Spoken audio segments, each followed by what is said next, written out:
Ma'am আপনার নাম? সুপর্ণা পাল। কোথা থেকে আসছেন? আমি হাওড়া ডোমজুর থেকে আসছি।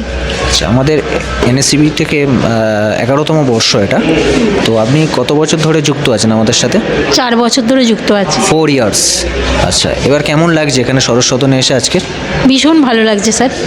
আচ্ছা, অল ওভার এনবিসির কেমন মানে ফিলিং আমাদের হেল্পনেসের দিক থেকে, তারপরে আমাদের গাইডনেসের দিক থেকে একটু যদি শেয়ার করেন আমাদের সাথে। ভীষণই ভালো, সব স্যারেরা ভীষণভাবে গাইড করেন।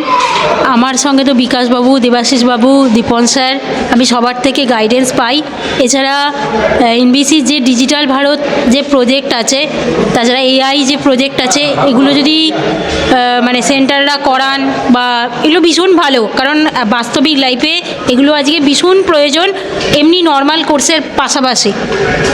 আচ্ছা, আপনার এখন কটা সেন্টার?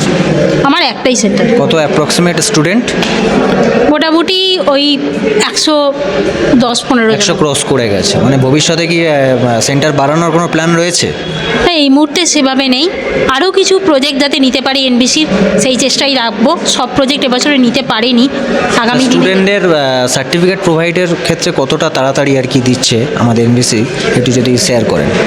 খুবই তাড়াতাড়ি সব কিছু আমরা পেয়ে যাই, খুব একটা বেশি দেরি হয় না। সফট কপি এবং হার্ড কপি দুটোই বলবেন। সফট কপি এবং সফট কপি তো মোটামুটি 4-5 দিনের মধ্যেই হয়ে যায়। হার্ড কপি পেতে খুব বেশি হলে 10 দিন।